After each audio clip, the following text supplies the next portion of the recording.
ایک دن حضرت جبریل علیہ السلام رسول صلی اللہ علیہ وسلم کی خدمت میں حاضر ہوئے۔ اس وقت جبریل علیہ السلام کے مبارک ہاتھوں میں ایک جنتی پھل تھا۔ حضرت جبریل علیہ السلام نے وہ پھل رسول اللہ صلی اللہ علیہ وسلم کے ہاتھ میں دیا اور عرض کیا کہ آپ اس جنتی پھل کو کھا لیجئے۔ رسول پاک صلی اللہ علیہ وسلم نے اللہ کے حکم اور جبریل امین کی تعمیل میں وہ پھل کھا لیا۔ اس پھل کی خوشبو اتنی دلنشیں اور لاجواب تھی کہ ایسی مہک آپ نے اس سے پہلے دنیا میں کبھی محسوس نہیں کی تھی۔ اس واقعے کے کچھ دنوں بعد ہی رسول اللہ صلی اللہ علیہ وسلم کی محبوب بیوی حضرت خدیجہ رضی اللہ تعالی عنہا حاملہ ہو گئیں۔ کچھ عرصے کے بعد پھر سے حضرت جبریل علیہ السلام حضور صلی اللہ علیہ وسلم کی بارگاہ میں تشریف لائے اور خوشخبری سنائی، یا رسول اللہ، اس مرتبہ بھی آپ کی ایک صاحبزادی کی ولادت ہوگی، جو صاحبزادی ہوگی جہان کی سردار اور تمام خواتین میں افضل۔ یہ خوشخبری سن کر رسول کریم صلی اللہ علیہ وسلم حضرت خدیجہ رضی اللہ تعالی عنہا کے پاس تشریف لے گئے اور فرمایا، اے خوش نصیب خدیجہ، حضرت جبریل علیہ السلام کے ذریعے مجھے علم ہوا ہے کہ اس مرتبہ بھی تمہارے پیٹ میں ایک صاحبزادی ہے جو ہوگی عابدہ، بہترین اخلاق کی مالک اور مسلم جہان کی سب سے افضل مثال۔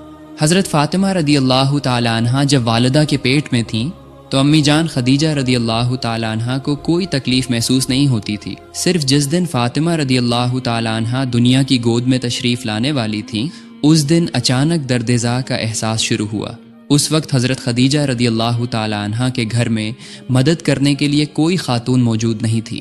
حضرت خدیجہ رضی اللہ تعالی عنہا بالکل تنہا تھی۔ پھر خدیجہ رضی اللہ تعالی عنہا نے ایک لونڈی کو اپنے رشتہ داروں کے پاس بھیجا تاکہ وہ حاضر ہو کر ان کی مدد کر سکیں۔ جب لونڈی ان کے پاس جا کر یہ بات بتائی تو رشتہ داروں نے آنے والی مصیبت کی خبر جانتے ہوئے بھی کوئی مدد کا ہاتھ نہیں بڑھایا۔ اس کی ایک ہی وجہ تھی کہ امی جان خدیجہ رضی اللہ تعالی عنہا نے اسلام قبول کر لیا تھا، جس کی وجہ سے درد ذا کی اس مشکل گھڑی میں بھی ان کی مدد کرنے کے لیے کوئی آگے نہیں آیا۔ انہوں نے خدیجہ رضی اللہ تعالی عنہا کی بھیجی ہوئی لونڈی سے کہہ دیا، عرب جہان کے بہت سے مالدار اور پڑھے لکھے نوجوان خدیجہ سے شادی کے لیے امیدوار تھے، مگر خدیجہ نے سبھی نوجوانوں کے پیغام ٹھکرا دیے اور آخر میں ایک ان پڑھ، غریب، بے سہارا نوجوان محمد کو اپنا شوہر بنا لیا۔ اس کام کے ذریعے اس نے ہمارے خاندان کی ناک کٹوا دی۔ اس کے علاوہ پھر سے اس ان پڑھ نوجوان محمد کے نئے دین کو قبول کر کے ہمیں دوبارہ ذلیل کیا ہے۔ ایسی حالت میں اس کے ساتھ ہمارا کوئی تعلق نہیں رہ سکتا۔ پھر لونڈی واپس خدیجہ رضی اللہ تعالی عنہا کے پاس آئی اور ساری بات سچ سچ بیان کر دی۔ اس وقت خدیجہ رضی اللہ تعالی عنہا نے دل ہی دل میں سوچا کہ اس مصیبت کے وقت صرف اللہ تعالی ہی مدد کر سکتے ہیں، اس کے سوا اور کوئی مددگار نہیں۔ وہ چاہیں تو ایک لمحے میں مصیبت سے بچا سکتے ہیں اور چاہیں تو مصیبت کے بے حد گہرے گڈھے میں بھی ڈال سکتے ہیں۔ حضرت خدیجہ رضی اللہ تعالی عنہا یہی سب سوچ رہی تھیں۔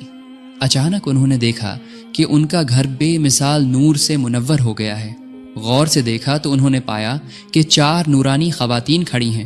انہیں دیکھ کر وہ حیران رہ گئیں۔ کچھ دیر بعد انہوں نے گھبرا کر پوچھا، آپ کون ہیں؟ یہاں کس لیے تشریف لائی ہیں؟ تب ان میں سے ایک نے تسلی دیتے ہوئے فرمایا، امی جان، آپ کو کوئی خوف نہیں۔ آپ جس اللہ تعالیٰ کو یاد کر رہی تھیں، ہم اسی کے حکم سے آپ کی مدد کرنے آئے ہیں۔ میرا نام حوا ہے۔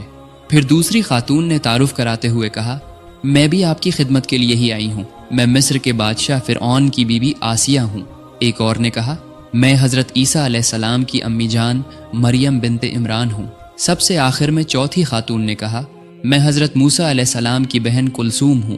ہم سب اللہ تعالیٰ کے حکم سے آپ کی مدد کرنے آئے ہیں۔ جب حضرت خدیجہ رضی اللہ تعالی عنہا نے اس مشکل وقت میں مددگار عورتوں کو اپنے پاس دیکھا تو ان کے دل کو بڑی راحت ملی اور وہ بہت خوش ہوئیں۔ پھر نبوت کے 5ویں سال 20 جمادی الاخر جمعے کی صبح عرب کی سرزمین کو روشن کرتے ہوئے رسول اللہ صلی اللہ علیہ وسلم کے پاک گھر میں حضرت فاطمہ رضی اللہ تعالی عنہا کی پیدائش ہوئی۔ ان کا چہرہ اتنا پاک، اتنا نورانی اور اتنا پیارا تھا کہ ایسا لگتا تھا جیسے جنت کی کوئی روشنی دھرتی پر اتر آئی ہو۔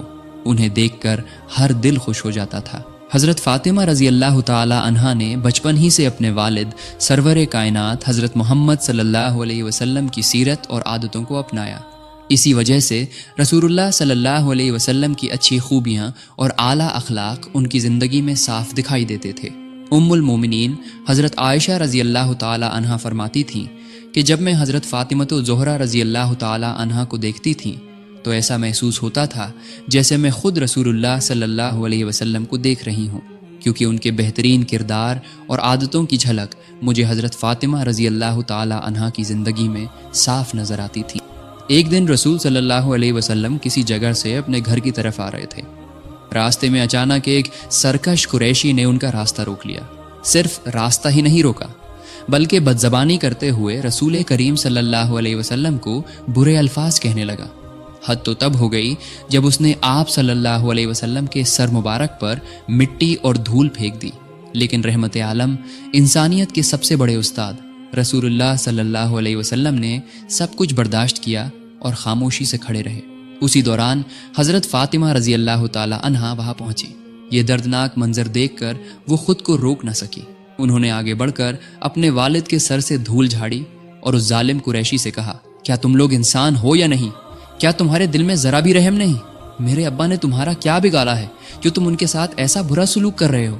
ایک بہادر اور نیک سیرت بیٹی کی یہ بات سن کر وہ سرکش قریشی شرمندہ ہو گیا۔ اس کے پاس کوئی جواب نہیں تھا، وہ چپ چاپ وہاں سے چلا گیا۔ اسی طرح ایک اور واقعہ بیان کیا جاتا ہے۔ ایک دن رسول اللہ صلی اللہ علیہ وسلم کعبہ کے سامنے نماز ادا کر رہے تھے۔ اسی وقت کچھ سرکش اور خدا سے بغاوت کرنے والے قریش تھوڑی دور کھڑے ہو کر رسول کریم صلی اللہ علیہ وسلم کو برے الفاظ کہہ رہے تھے اور مذاق اڑا رہے تھے۔ جب رسول اللہ صلی اللہ علیہ وسلم نماز میں سجدے میں گئے، اسی وقت ان ظالم قریشوں نے ایک اونٹ کی اوجری لا کر آپ کے سر مبارک پر رکھ دی۔ ایک لمحے میں آپ کا جسم اور لباس ناپاک ہو گیا۔ اوجری کے بوجھ کی وجہ سے رسول اللہ صلی اللہ علیہ وسلم کسی طرح بھی سر مبارک نہیں اٹھا پا رہے تھے۔ آپ صلی اللہ علیہ وسلم کا یہ حال دیکھ کر قریش کہے لگانے لگے۔ حضرت فاطمہ رضی اللہ تعالی عنہا کو جب یہ خبر ملی تو وہ فوراً وہاں پہنچ گئیں اور اپنے والد کے اس حال کو دیکھ کر وہ خود کو قابو میں نہیں رکھ سکیں۔ انہوں نے فوراً آنسو پونچھتے رسول اللہ صلی اللہ علیہ وسلم کے سر مبارک سے اوجری کو ہٹا دیا۔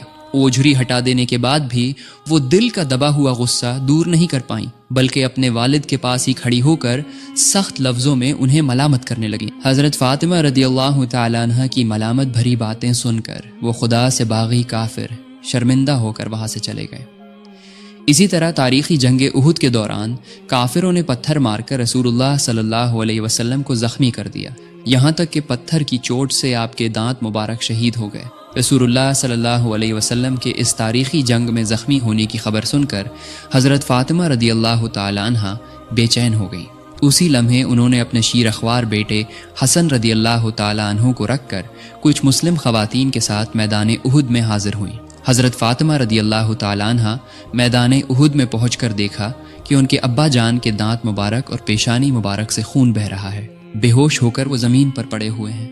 ایسا دل کو چھو لینے والا منظر دیکھ کر حضرت فاطمہ رضی اللہ تعالی عنہا نے رسول اللہ صلی اللہ علیہ وسلم کے سر مبارک کو اپنی گود میں اٹھا لیا۔ ان کی دونوں آنکھوں سے جھر جھر پانی بہہ کر